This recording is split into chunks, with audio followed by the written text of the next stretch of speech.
Hello, നമസ്കാരം. എന്തുണ്ട് വിശേഷം? എല്ലാവർക്കും സുഖമല്ലേ? അപ്പോൾ ഞാനിന്ന് വന്നിട്ടുള്ളത് നിങ്ങളോട് ഇപ്പോൾ ഈ നിമിഷം യൂണിവേഴ്സിന് എന്താണ് പറയാനുള്ളത്, ഈ നിമിഷം യൂണിവേഴ്സിന് നിങ്ങളോട് എന്താണ് പറയാനുള്ളതെന്ന് നോക്കാം.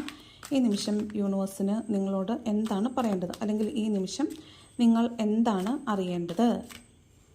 ഈ നിമിഷം യൂണിവേഴ്സിന് നിങ്ങളോട് എന്താണ് പറയേണ്ടത്, അല്ലെങ്കിൽ പറയേണ്ടതല്ല, എന്താണ് നിങ്ങളോട് പറയാനുള്ളത്? ഓക്കെ.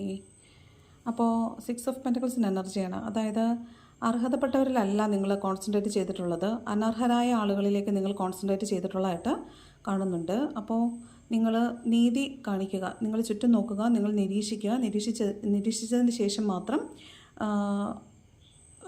മറ്റുള്ളവരോട് പെരുമാറുക എന്നാണ് പറയുന്നത്. അതായത് ചിലപ്പോൾ നിങ്ങൾ ഇപ്പോൾ ആർക്കാണോ ഒരു പരിഗണനയും സ്നേഹവും കൊടുത്തുകൊണ്ടിരിക്കുന്നത് അതിനേക്കാൾ കൂടുതൽ അത് അർഹിക്കുന്ന ആളുകൾ ചുറ്റുമുണ്ടെന്നാണ് പറയുന്നത്. നിങ്ങൾ ആർക്കാണോ ഇമ്പോർട്ടൻസ് കൊടുക്കുന്നത് അവരല്ല അത് അർഹിക്കുന്നത്, അർഹതയുള്ളവർ വേറെയുണ്ട്. ചിലപ്പോൾ നിങ്ങളുടെ ഫാമിലി മെമ്പേഴ്സ് ആയിരിക്കും അർഹതപ്പെട്ടവരെ നിങ്ങൾ മറ്റാരിലെങ്കിലും കോൺസെൻട്രേറ്റ് ചെയ്തിരിക്കുകയായിരിക്കാം.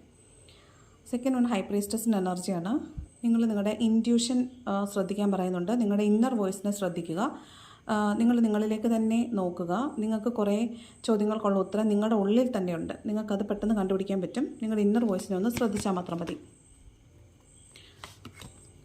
തേർഡ് ചാരിയറ്റ് എനർജിയാണ്. അതായത് നിങ്ങൾ ഒരു കാര്യം വേണ്ടെന്ന് വെച്ചിട്ടുണ്ടെങ്കിൽ, അല്ലെങ്കിൽ ഒരുപാട് കാത്തിരുന്നിട്ട് നിങ്ങൾ കിട്ടാത്തത് കൊണ്ട് വേണ്ടെന്ന് വെച്ചൊരു കാര്യമായിരിക്കും, അത് നിങ്ങളിലേക്ക് വരുന്നുണ്ട്. അതിനെ സ്വീകരിക്കാൻ റെഡി ആയിട്ടിരിക്കാനാണ് യൂണിവേഴ്സ് പറയുന്നത്. ചിലപ്പോൾ അത് രണ്ട് എക്സ്ട്രീം എൻഡുകളിൽ പോയി നിന്നിട്ടുള്ള ഒരു കാര്യമായിരിക്കും. ഒരിക്കലും നടക്കില്ല എന്ന് വിചാരിച്ച് നിങ്ങൾ ഉപേക്ഷിച്ച് കളഞ്ഞതായിരിക്കാം. എന്നാൽ ആ ഉപേക്ഷിക്കുന്നത് വരെ നിങ്ങൾ തീ തിന്നിട്ടുണ്ടാവും. അത് ഇല്ലാതെ നിങ്ങൾക്ക് പറ്റില്ല എന്ന് വിചാരിച്ച് നിങ്ങൾ അതിൽ തന്നെ ഹോൾഡ് ചെയ്ത് ഒരുപാട് നാളിരുന്നിട്ടുണ്ടാവും. ഒടുവിൽ നിങ്ങളതിനെ വിട്ടുകളഞ്ഞതായിരിക്കാം. ആ ഒരു കാര്യം നിങ്ങളിലേക്ക് വരുന്നുണ്ട് എന്ന് യൂണിവേഴ്സ് പറയുന്നുണ്ട്. ഓക്കെ, ലാസ്റ്റ് കാർഡ് നോക്കാം. ക്വീൻ ഓഫ് പെൻറ്റക്കിൾസിൻ്റെ എനർജിയാണ്. ഇത് ആ വെയിറ്റിംഗ് എനർജി തന്നെയാണ്. നിങ്ങൾ എന്താണോ വെയിറ്റ് ചെയ്തിരുന്നത് അതാണ് കേട്ടോ. നിങ്ങൾ എന്താണോ വെയിറ്റ് ചെയ്തിരുന്നത്, അതിപ്പോൾ പണമാണെങ്കിൽ പണം, അതല്ല ഒരു വ്യക്തിയാണെങ്കിൽ അത്, നിങ്ങൾക്ക് വളരെ പ്രിയപ്പെട്ടായിരുന്ന പിന്നീട് അത് നഷ്ടപ്പെട്ടു പോയിട്ടുള്ള ഒരു കാര്യം നിങ്ങൾ വെയിറ്റ് ചെയ്യുന്നുണ്ടെങ്കിൽ അത് നിങ്ങളിലേക്ക് വരുന്നു എന്നാണ് യൂണിവേഴ്സ് പറയുന്നത്.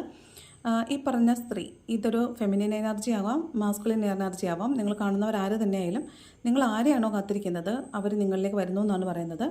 ഈ പറഞ്ഞ ആളോട് അല്ലെങ്കിൽ പണം അല്ലെങ്കിൽ അതിനോട് നിങ്ങൾക്ക് ഒരു അറ്റാച്ച്മെൻറ്റ്, വളരെയധികം അറ്റാച്ച്മെൻറ്റ് ഉണ്ടായിരുന്നതാണ്. കാരണം അത് സ്വന്തമായിരുന്ന സമയത്ത് നിങ്ങൾക്ക് ഭയങ്കരമായ ഇമോഷണൽ അറ്റാച്ച്മെൻറ്റ് ഉണ്ടായിരുന്നൊരു കാര്യമാണ്. പക്ഷേ നഷ്ടപ്പെട്ടു പോയി. അതിനുവേണ്ടി നിങ്ങൾ കാത്തിരിക്കുന്നു എന്നാണ് പറയുന്നത്. അത് നിങ്ങളിലേക്ക് വരുന്നു. Okay, thank you.